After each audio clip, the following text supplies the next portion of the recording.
कृष्ण कुमार जी, लोग कयास लगा रहे थे कि परिणाम इसी तरीके से आएगा। समाजवादी पार्टी ने पर्चा वापस ले लिया, क्या कहना चाहेंगे? आज पूरे प्रदेश में भारतीय जनता पार्टी की लहर चल रही है। पूरा प्रदेश राममय हो चुका है। जी, तो ये जो आज पर्चा वापसी हुआ है, ये विनीत सिंह जी के कोई दबाव का या राजनीतिक कुशलता का परिणाम है? कैसे देख रहे हैं लोग इसे? आज तक विनीत सिंह को कई चुनाव लड़ते हो गया, कोई ये नहीं कह सकता कि विनीत सिंह ने दबाव की राजनीति किया हो। भारत अगर दबाव की राजनीति करते तो आज भारतीय जनता पार्टी अपने टिकट पे प्रत्याशी न घोषित करती। भारतीय जनता पार्टी में अपराधियों के लिए कोई जगह नहीं है। उत्तर प्रदेश अपराध मुक्त हो चुका है। जी, लोग ये सोच ही रहे थे कि विनीत सिंह ही जीतेंगे। ये माहौल कहाँ से तैयार होता है ये? आज तक पूरे उत्तर प्रदेश में विधान परिषद सदस्य के लिए, विशेषकर मिर्जापुर और सोनभद्र में, व्यवहार और विकास का कोई टेस्ट नहीं दे पाया विनीत सिंह के अलावा।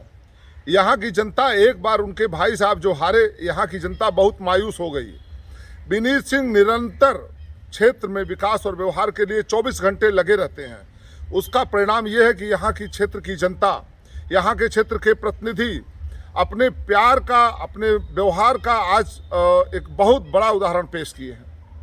लोग ये कह रहे थे कि चुनाव एक तरफा हो गया है। 3000 से ज़्यादा जो मतदाता हैं वो पहले ही नामांकन में मौजूद दिखाई दिए। ये सारी अरेंजमेंट ये कैसे हो पाता है? किस तरीके से डील होता है ये विनीत सिंह का ये कार्यक्रम? पूर्वांचल का 8 जनपद ऐसा है जिसमें कोई विधानसभा क्षेत्र ऐसा नहीं है जिसमें विनीत सिंह के व्यक्तिगत व्यवहार का 5 से 10 हज़ार, कम से कम 5 से 10 हज़ार वोटर न हो, जो जहां चाहे वोट डाइवर्ट करा सकते हैं। ये विनीत सिंह की व्यक्तिगत उपलब्धि है।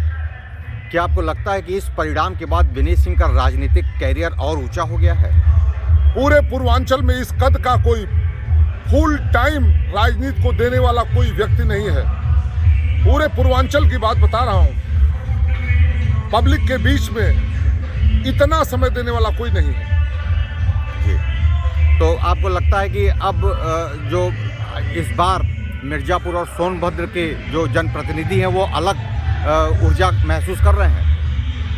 उल्लास, हर्षोल्लास का माहौल है। आज बहुत बड़े पर्व के रूप में यहाँ के मिर्जापुर और सोनभद्र के प्रतिनिधि और आवाम बहुत बड़ा हर्ष है, बहुत बड़े त्योहार के रूप में मना रही है।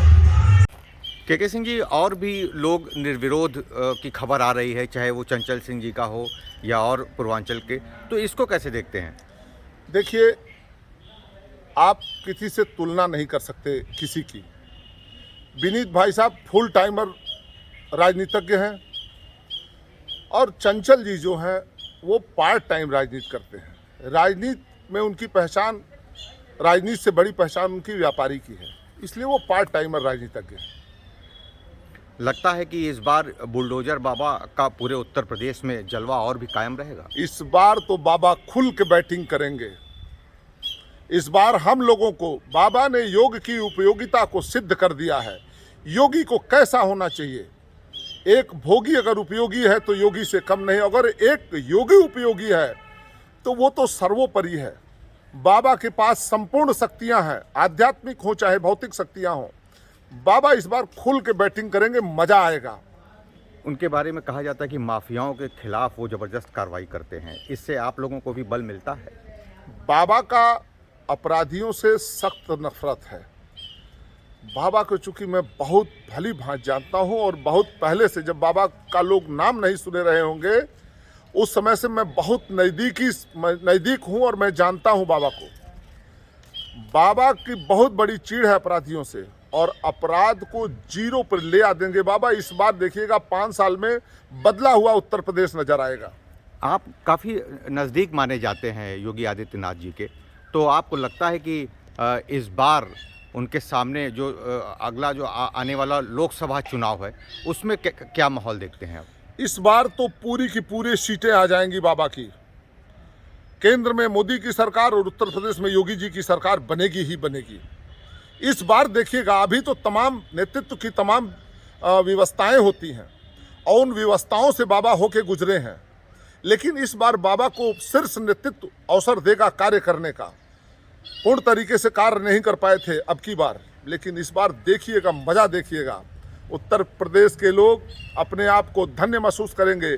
हम सब लोगों का सौभाग्य है कि हम लोग मोदी और योगी युग में पैदा हुए और मुझे तो बहुत बड़ा फक्र होता है। मुझे कुछ नहीं चाहिए,